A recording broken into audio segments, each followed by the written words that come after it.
Leitura do segundo livro de Samuel. Naqueles dias, a palavra do Senhor foi dirigida a Natã nestes termos: Vai dizer ao meu servo Davi: Assim fala o Senhor. Quando chegar o fim dos teus dias e repousares com teus pais, então suscitarei depois de ti um filho teu e confirmarei a sua realeza. Será ele que construirá uma casa para o meu nome, e eu firmarei para sempre o seu trono real. Eu serei para ele um pai, e ele será para mim um filho. Tua casa e teu reino serão estáveis para sempre diante de mim, e teu trono será firme para sempre. Palavra do Senhor. Graças a Deus.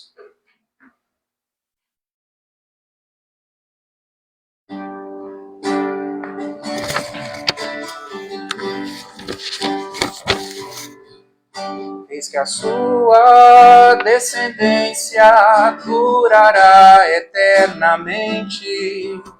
Eis que a sua descendência durará eternamente.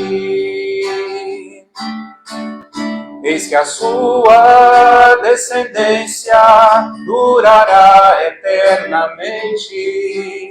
Eis que a sua descendência durará eternamente.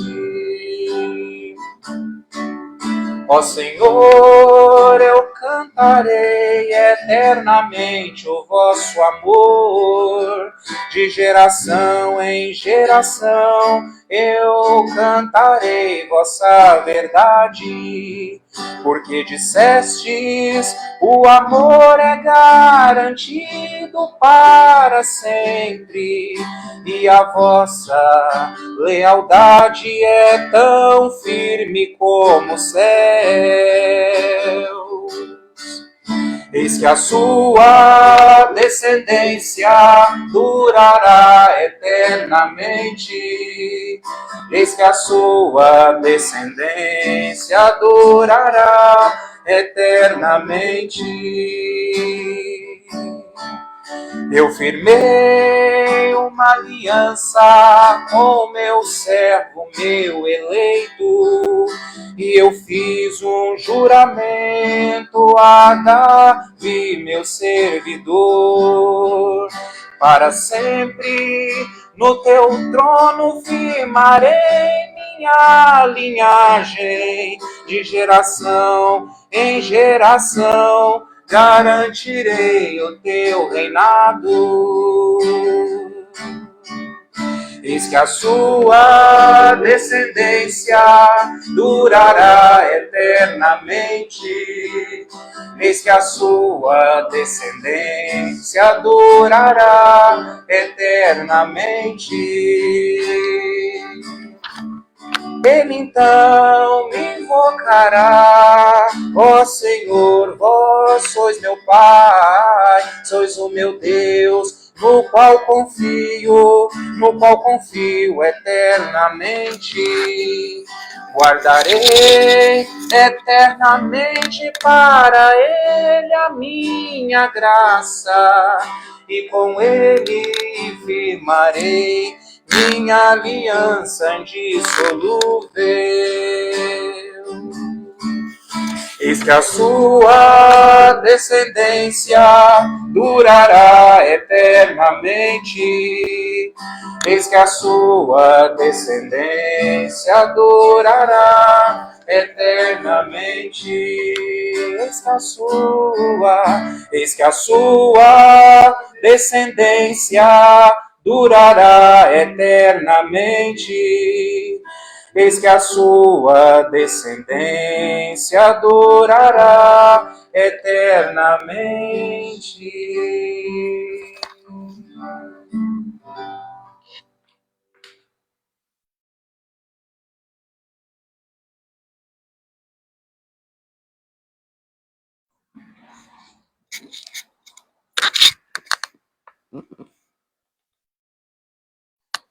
Leitura da Carta de São Paulo aos Romanos. Irmãos, não foi por causa da lei, mas por causa da justiça que vem da fé, que Deus prometeu o mundo como herança a Abraão ou a sua descendência. É em virtude da fé que alguém se torna herdeiro. Logo, a condição de herdeiro é uma graça, um dom gratuito, e a promessa de Deus continua valendo para toda a descendência de Abraão, tanto para a descendência que se apega à lei, quanto para a que se apoia somente na fé de Abraão, que é pai de todos nós. Pois está escrito: eu fiz de ti pai de muitos povos. Ele é pai diante de Deus, porque creu em Deus, que vivifica os mortos e faz existir o que antes não existia. Contra toda humana esperança, ele afirmou-se na esperança e na fé. Assim, tornou-se pai de muitos povos, conforme lhe fora dito: assim será a tua posteridade. Esta é a tua atitude de fé. Esta sua atitude de fé lhe será acreditada como justiça. Palavra do Senhor. Graças a Deus.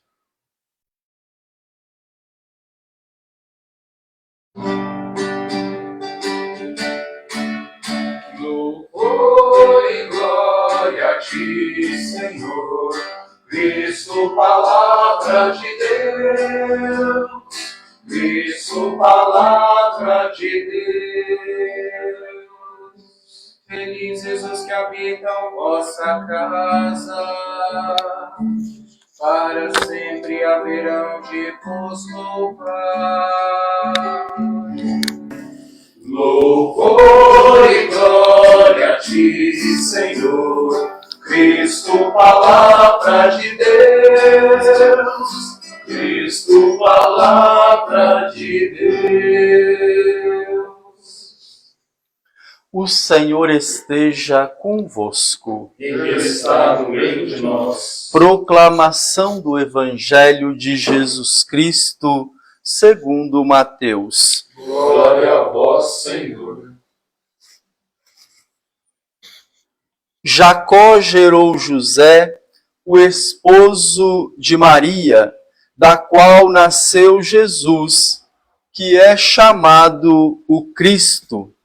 A origem de Jesus Cristo foi assim: Maria, sua mãe, estava prometida em casamento a José, e antes de viverem juntos, ela ficou grávida pela ação do Espírito Santo. José, seu marido, era justo e, não querendo denunciá-la, resolveu abandonar Maria em segredo. Enquanto José pensava nisso, eis que o anjo do Senhor apareceu-lhe em sonho e lhe disse: José, filho de Davi, não tenhas medo de receber Maria como tua esposa, porque ela concebeu pela ação do Espírito Santo. Ela dará à luz um filho, e tu lhe darás o nome de Jesus, pois ele vai salvar o seu povo dos seus pecados. Quando acordou, José fez conforme o anjo do Senhor havia mandado. Palavra da salvação. Glória a vós, Senhor. Por um motivo muito justo, nós interrompemos momentaneamente a nossa espiritualidade penitencial para celebrar São José, esposo de Maria, padroeiro da igreja, padroeiro da nossa casa de formação. A nossa primeira leitura nos mostra que, diante da intenção do rei Davi em construir uma casa na qual não somente pudesse ser guardada de forma decente a arca da aliança, os outros objetos litúrgicos sagrados, mas também um lugar digno para que se prestasse culto a Deus, se celebrasse os ritos sagrados, se oferecesse os sacrifícios prescritos pela lei mosaica. Deus, então, envia a Davi o profeta Natã com a sua resposta a respeito desta intenção. E o profeta Natã comunica a Davi a vontade de Deus. Será um filho seu que construirá uma casa para o meu nome. É óbvio que o profeta está falando, num primeiro momento, de Salomão, filho e herdeiro do trono de Davi, porque nós sabemos que, na verdade, foi Salomão que construiu o templo, que inclusive levou o seu nome.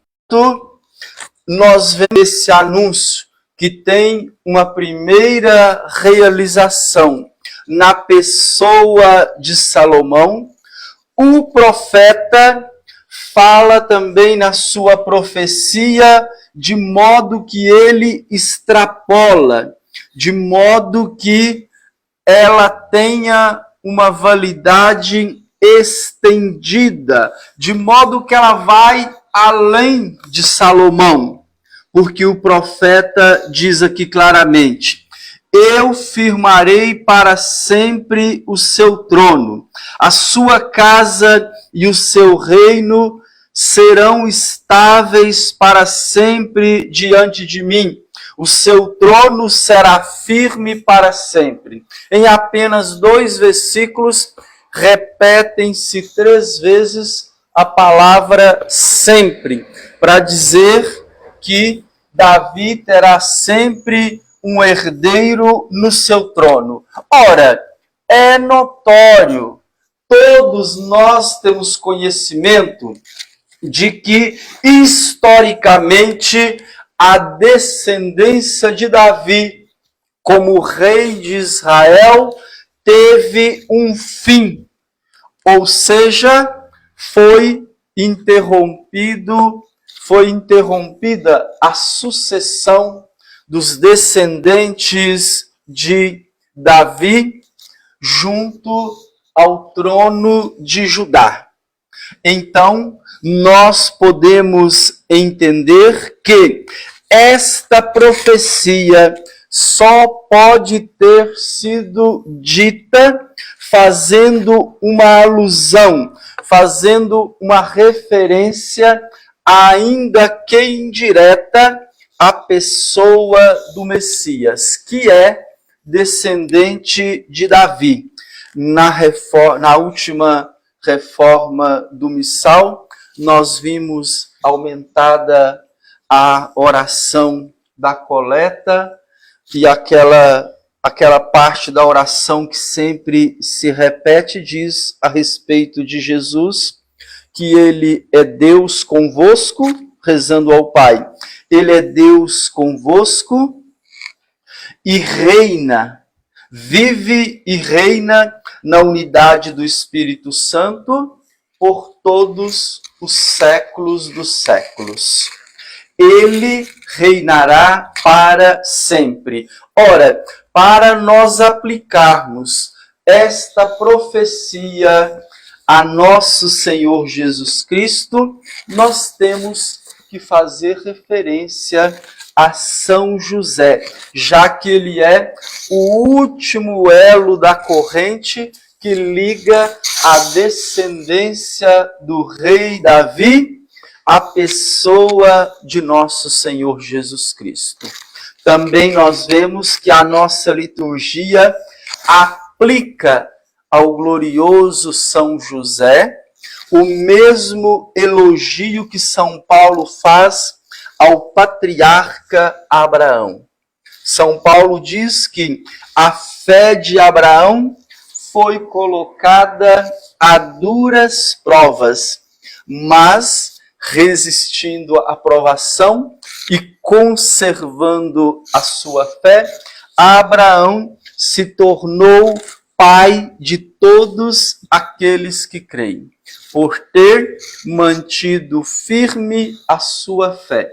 E a liturgia aplica esta palavra a São José, que também teve a sua fé provada. E porque manteve firme na sua fé, tornou-se o pai adotivo de nosso Senhor Jesus Cristo. Veja que a resposta de São José, dada ao anjo enviado por Deus, não foi uma resposta momentânea, não foi uma resposta impulsiva, não foi uma resposta dada somente com a intenção de resolver uma crise momentânea que o levava a uma grande angústia naquela noite. Como fazem muitas pessoas que diante de um momento de desespero, durante um momento de aperto, faz a Deus um voto, faz a Deus uma promessa, e depois que a turbulência passa, a pessoa cai em si e toma consciência de que será muito difícil, quando não impossível, dela cumprir aquilo que no momento de desespero ela prometeu a Deus. Ora, seja por falta de boa intenção, seja por falta de disposição, seja por falta de meios, frequentemente nós vemos as pessoas que fizeram uma promessa no momento de desespero e agora se vê em um apuro diferente por não conseguir cumpri-la. Veja, a resposta de São José, ele manteve-se firme, ele se manteve estável. A sua resposta se manteve inalterada ao longo de toda a sua vida. E assim, com toda a disponibilidade, com toda a prontidão, com toda a generosidade, São José, colocando-se a serviço do projeto de Deus, respondeu àquilo para o qual ele estava sendo convocado. O Evangelho traz aqui o primeiro de vários sonhos que São José teve, nos quais lhe foi revelada a vontade de Deus, aquilo que ele deveria fazer em cada momento da sua vida. E neste primeiro sonho que teve, o anjo lhe ajuda a resolver aquele grave dilema no qual ele se encontrava. E o Papa Francisco, grande devoto de São José, na Patris Corde, nos lembra que São José superou aquele dilema no qual ele se encontrava por meio da obediência. Por meio da obediência a Deus, se dissipou aquele dilema no qual ele se encontrava. José, filho, no sentido de descendente de Davi, lhe lembra o anjo. Não tenha medo de receber Maria como a sua esposa. O evangelista diz claramente, quando acordou, José fez conforme o anjo do Senhor lhe havia mandado. A mesma prontidão para obedecer a Deus, nós vemos em todas as outras vezes que José recebeu uma ordem direta de Deus. O Papa Francisco diz lá na Patris Corde que, em todas as circunstâncias da sua vida, São José soube pronunciar o seu fiat a Deus. Ele soube dar o seu sim a Deus, tal como a Virgem Maria o fez na Anunciação, tal como nosso Senhor Jesus Cristo fez no Getsêmani. O Papa também nos lembra naquela ocasião que foi na escola de São José que nosso Senhor Jesus Cristo aprendeu a fazer a vontade do Pai. E aprendeu isso a tal ponto de chegar a dizer: o meu alimento é fazer a vontade daquele que me enviou e cumprir a sua obra. Nos relata o evangelista São João, no capítulo 4, versos 34. Caríssimos irmãos, estão abertas as inscrições para quem quer se matricular na escola de São José e aprender com ele a obedecer a Deus. Todos nós, devotos de São José, somos convidados a nos matricularmos na sua escola e aprendermos com ele a fazer a vontade de Deus.